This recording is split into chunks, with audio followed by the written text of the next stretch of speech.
Hey Achievers, I'm back with another quick video just to give you some tips on your journey through financial freedom.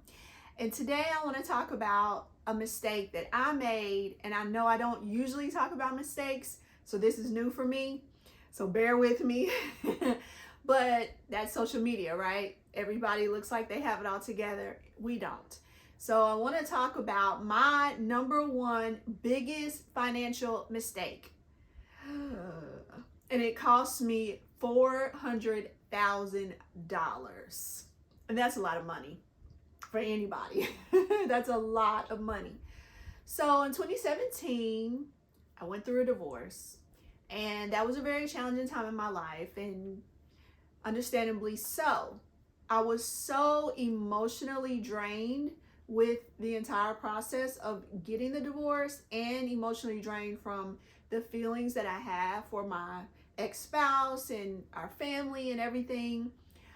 I needed to, number one, move to someplace new so I could feel a sense of renewal, or a sense of starting over. But I also couldn't afford to stay in our family home, because when we purchased the home, it was made for a dual income. So me being a single mom, and him then being a single dad when he would have the boys, but when I would have the boys, I still had the house. And even when I didn't have the boys, I still had the house.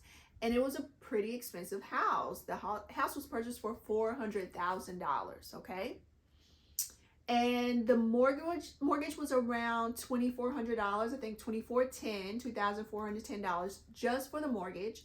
That didn't include the utilities, it didn't include the lawn care. So you can imagine how expensive that was for one income.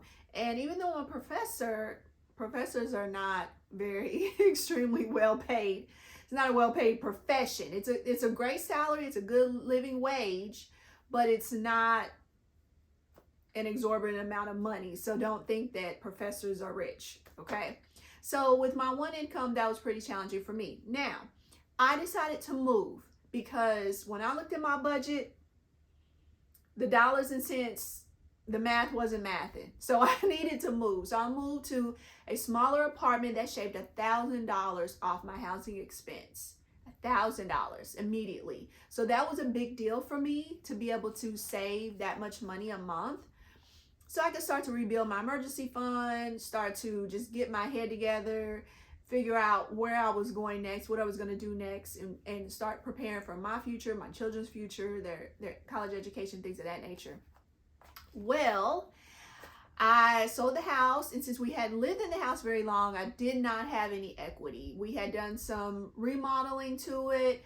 I was able to get a little bit of that money back, but with realtor fees, 6% realtor fees is what the seller has to pay. That's significant, right? That's a significant amount of money that I had to pay out to the real estate agents. So don't ever think about, don't underestimate the amount that closing costs cost you when you're selling a house. When you're buying a house, it's not so bad. But when you're selling a house, you have to pay that 6% realtor fee, 6% of the purchase price, or of the selling price of the home. So that was pretty significant. So 6% of $400,000, $24,000, is that right? $24,000.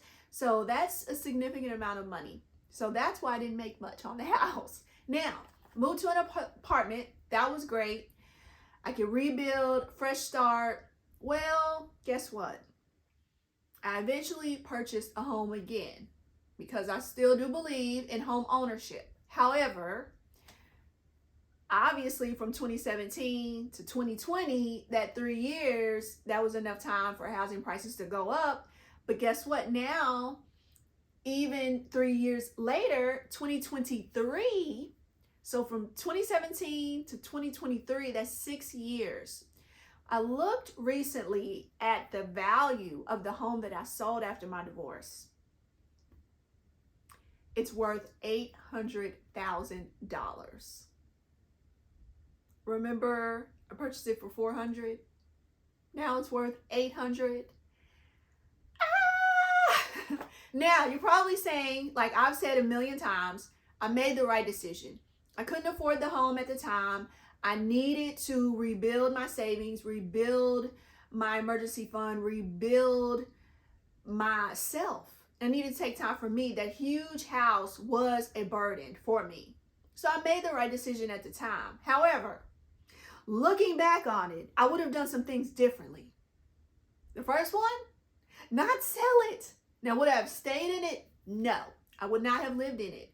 What would have been a wiser, more promising wealth building solution? I should have rented it. I should have become a landlord in that moment. Rented the home.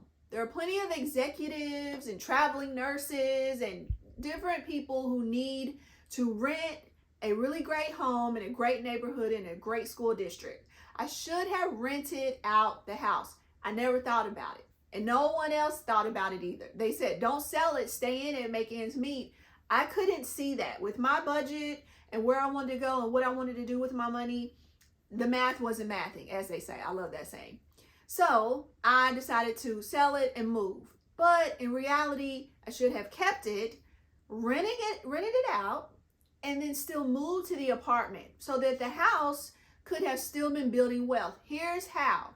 Number one, your tenant will pay the mortgage. Ding, ding, ding, ding, ding. So I could stay in my apartment, pay that. The tenant will pay the mortgage on the home. Second, the property will still appreciate. That's what we love about real estate. Over the years, it's appreciating. The value's increasing. So that's a second win for renting it out. Third, if you're able to cash flow it and have a little extra, once you put some money up for any repairs or anything related to the property that you may have to fix, then you can take that cash flow money and use it to help pay for your current place that you're living. So there were several benefits that I could have had I known, had I been in a more wealth building stage. So here I am, and that's okay.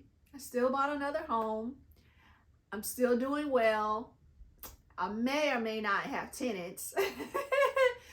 But at the end of the day, I'm glad and happy for the decisions that I made at the time that I made them.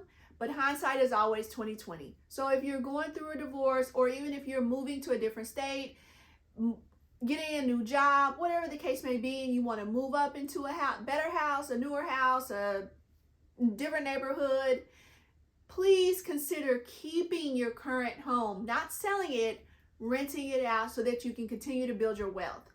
These are some of the discussions that we had in my mastermind, The Wealthy Achiever.